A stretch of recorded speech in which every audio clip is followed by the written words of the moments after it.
Friends family ಜೊತೆ ಸಮಯ ಕಳೆಯುವುದಕ್ಕಿಂತ ಮೊಬೈಲ್ನಲ್ಲಿ ಸಮಯ ಕಳೆಯುವ ಚಾಳಿ ಇತ್ತೀಚೆಗೆ ಜಾಸ್ತಿ ಆಗಿದೆ.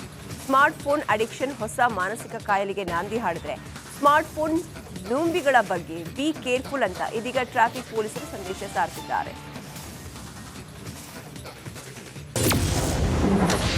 ಶುರುವಾಯಿತು ಹೊಸ ಕಾಯಿಲೆ. ಸ್ಮಾರ್ಟ್ಫೋನ್ ಝಾಂಬಿಗಳ ಬಗ್ಗೆ ಕೇರ್ಫುಲ್. ಕೂತ್ರು ಮೊಬೈಲು, ನಿಂತ್ರು ಮೊಬೈಲು. ಮೊಬೈಲ್ ಜೀವನದ ಅವಿಭಾಜ್ಯ ಅಂಗಸ್ಥಾನವನ್ನು ನಾವು ನೀವು ಕೊಟ್ಟಿದ್ದೇವೆ. ಇದರ ಸೈಡ್ ಎಫೆಕ್ಟ್ ಕೇವಲ ದೇಹದ ಆರೋಗ್ಯದ ಮೇಲೆ ಮಾತ್ರವಲ್ಲ, ಮಾನಸಿಕ ಆರೋಗ್ಯದ ಮೇಲೂ ಗಾಢ ಪರಿಣಾಮ ಬೀರಿದೆ. ಮೊಬೈಲ್ನಲ್ಲಿ ಮೈಮರೆಯುವ ಜನರಿಂದ ನಗರದಲ್ಲಿ ಅಪಘಾತ ಪ್ರಕರಣಗಳು ಜಾಸ್ತಿಯಾಗ್ತಿವೆ. ಹೀಗಾಗಿ ಸ್ಮಾರ್ಟ್ಫೋನ್ ಝಾಂಬಿಗಳ ಬಗ್ಗೆ ಬಿ ಕೇರ್ಫುಲ್ ಅಂತ ನಗರದ ಸಂಚಾರಿ ಪೊಲೀಸರು ಅರಿವನ್ನು ಮೂಡಿಸುತ್ತಿದ್ದಾರೆ. ನಾವು ಈ ಕಳೆದ 3 ವರ್ಷದ ಏನು ಅಪಘಾತಗಳನ್ನು ವಿಮರ್ಶೆ ಮಾಡಿದಾಗ ಹಲವಾರು ಪಾದಚಾರಿಗಳು ಆಕ್ಸಿಡೆಂಟಲ್ಲಿ ಏನು ಮೃತಪಟ್ಟಿದ್ದಾರೆ ಅಥವಾ ಗಾಯಗೊಂಡಿದ್ದಾರೆ ಅದನ್ನು ನೋಡಿದಾಗ ಭಾಳಷ್ಟು ಜನ ಮೊಬೈಲ್ ಫೋನ್ ನೋಡಿಕೊಂಡೇ ತಲ್ಲೀನರಾಗಿರ್ತಾರೆ. ಆ್ಯಕ್ಚುಲಿ ಒಂದು ರಸ್ತೆನ ದಾಟಬೇಕಾದ್ರೆ ಮೊದಲು ಎಡಕ್ಕೆ ನೋಡಬೇಕು, ಬಲಕ್ಕೆ ನೋಡಬೇಕು, ಮತ್ತೆ ಎಡಕ್ಕೆ ನೋಡಿ ದಾಟಬೇಕು ಅಂತ ಅದು ಒಂದು ಬಂದಂಥ ಒಂದು ನಿಯಮ. ಆದರೆ ಹಲವಾರು ಜನ ಈಗ ಇತ್ತೀಚಿನ ದಿನಗಳಲ್ಲಿ ಮೊಬೈಲ್ ಫೋನನ್ನೇ ನೋಡಿಕೊಂಡು ಅದರೇ ತಲ್ಲೀನರಾಗಿ ಏನಾಗುತ್ತಾ ಇದೆ ಅಂತ ಅವರ ಅಕ್ಕಪಕ್ಕದಲ್ಲಿ ಗಮನಿಸೋದಿಲ್ಲ. ಆವಾಗ ಅಪಘಾತ ಸಂಭವಿಸೋದು ಹೆಚ್ಚಿನ ಪ್ರಾಬಬಿಲಿಟಿ ಇರುತ್ತೆ. ಹಾಗಾಗಿ ನಾವು ಎಲ್ಲರಿಗೂ ಅವೇರ್ನೆಸ್ ಕ್ರಿಯೇಟ್ ಮಾಡಿ don't be a mobile phone zombie ಅಂತ ಹೇಳ್ತೇವೆ.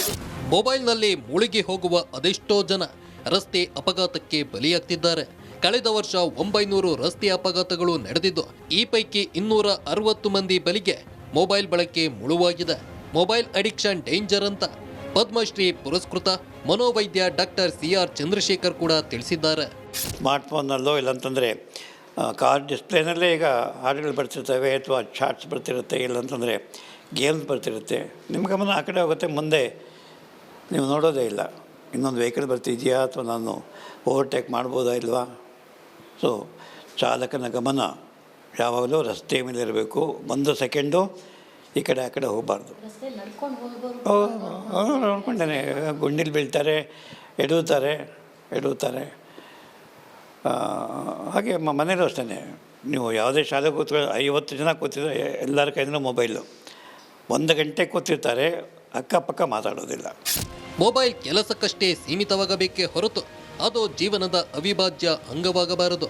ಮೊಬೈಲ್ ಬಿಟ್ಟು ಮುಕ್ತವಾಗಿ ಆತ್ಮೀಯರ ಜೊತೆ ಮಾತನಾಡುವ ಅಭ್ಯಾಸವನ್ನ ಶುರು ಮಾಡಬೇಕು.